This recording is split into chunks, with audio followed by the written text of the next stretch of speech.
Well, hey fans, welcome back to another Flicks Frog review, and today we're going to talk about American Fiction.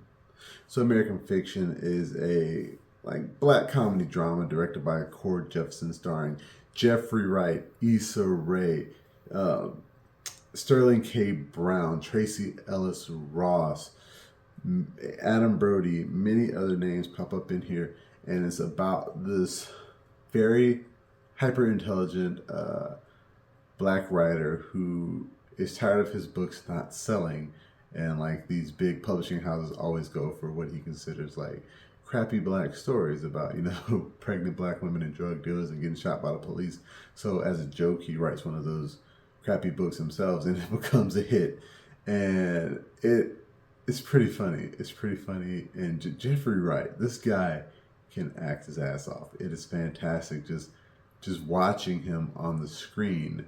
And he is one of the characters that has one of those voices. He has one of those voices that is just soothing, and you can listen to him talk all day. He can talk down to you, and you think it's great. And his character is one of those people where he can kind of be irksome, but at the same time, like he's right. And so I really did enjoy that aspect of the character, and I like the story. There is a slight meta nature to it, but not too much. It really does get a little meta at the end, and I think they could have done a little more with that. They kind of, it's almost like, I don't know if you ever saw Clue in the theaters. They had like two or three endings to the movie, so depending on what theater you were in, you came out seeing a totally different movie than somebody else. And I think they could have done something like that with this. They could have easily put like one of those three endings in like separate theaters, and everybody came out, man, what'd you think about the ending? Oh, it cut to black. Oh, it did this happen or that happen.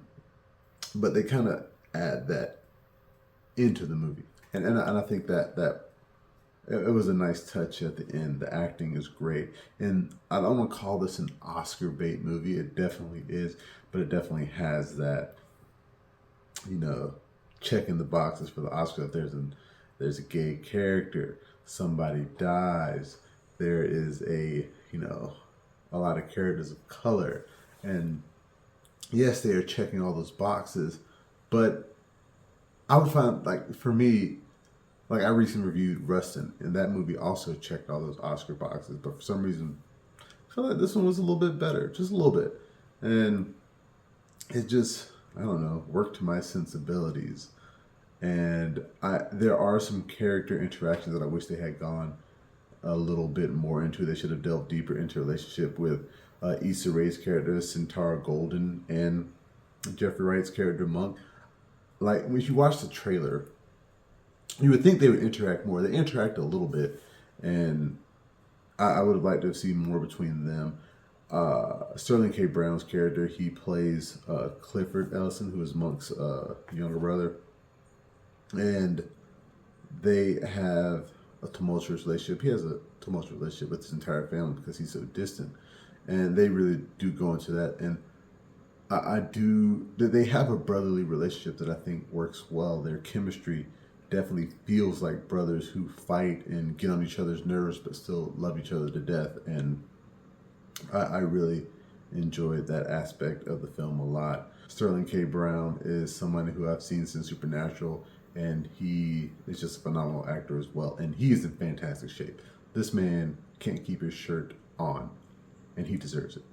But a big aspect of this film that I really did enjoy is basically how like white people view black art, and how they basically, want these stereotypical stories from us because, they feel like that's what really being black is about.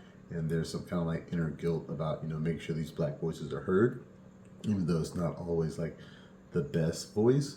And there's a great scene. I was watching this movie with my wife, and there's a scene where Monk and Centaur are in this focus group where they're choosing like the, best novel of the year or something to that effect.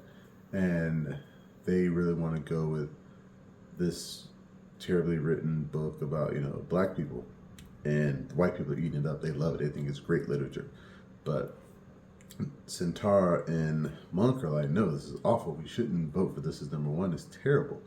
They're like, well, it's 3 against 1, so we win. And like the lady's like, yeah, and I think we should really listen to black voices at this time in our lives.